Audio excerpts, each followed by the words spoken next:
In Egypt, we've had, of course, terrible violence, and the military has been attacking the Muslim Brotherhood, and we've got reports that the Muslim Brotherhood is fighting back in some instances.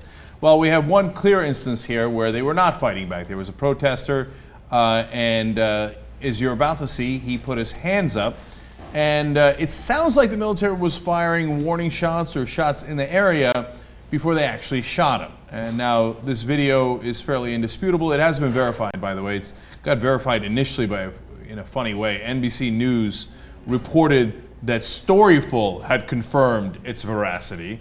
So, okay, it wasn't enough that Storyful did it, but NBC News confirmed that Storyful did it. And then besides which, doesn't matter because we got a second angle on it as well. So this is real, and it is very disturbing because you're about to see him get shot. But I think it's important because it gives you a sense of who's doing the shooting first. And in this case, it clearly appears to be the military. Let's watch.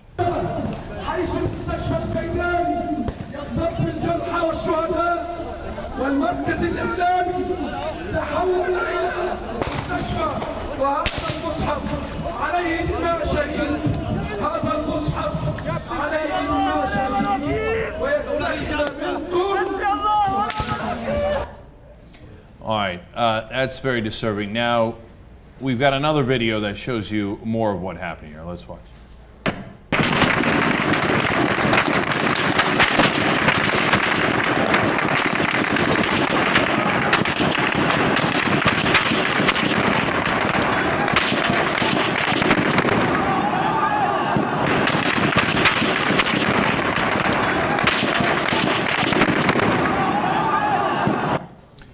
That almost has a Tiananmen Square feel to it, except this time he got shot. And so the first guy who gets shot was in the second video we showed you there, and he's got his hands clearly up. He's got a white T-shirt, clearly not armed, and they just mow him down. And then that was the guy who was picked up. Yeah, that's right. And then after he gets picked up, the guy who picked him up also shot. Look, when Al Qaeda does it and they hit first responders, I say it's the most heinous thing you can do. Unfortunately, when we do it, the United States government does the drone strikes, sometimes does double taps, kills the first responders. It's the most heinous thing there is. And when the Egyptian military does it, and you see it with your own eyes there. As much as I can't stand the Muslim Brotherhood, I think they're 100% wrong.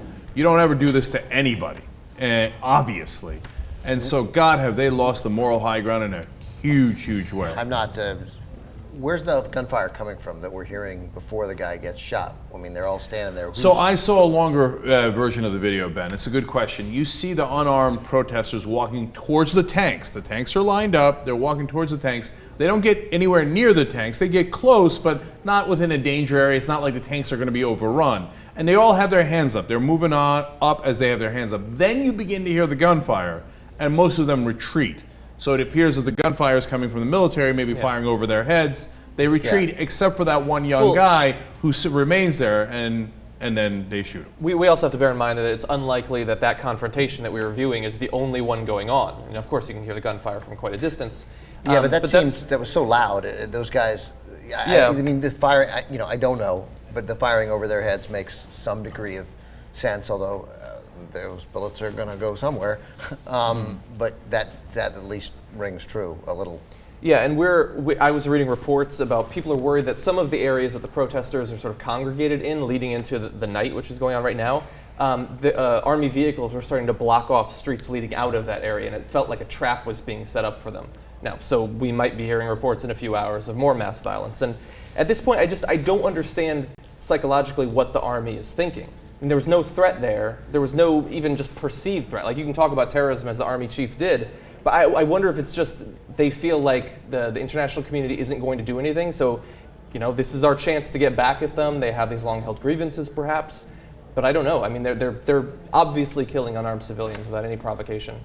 I think that, if you have a hammer, everything looks like a nail, and they think maybe we just deal them a blow they can't recover from. And the U.S. has, and the international community, since it's Muslim Brotherhood, will not back them up. We just do it now, and we don't get into a long, bloody war like Assad did in Syria. We just show a huge sign of force, and we show we mean business by killing them almost indiscriminately. But that is not, in fact, that's exactly what Assad did and wound up in a giant civil war.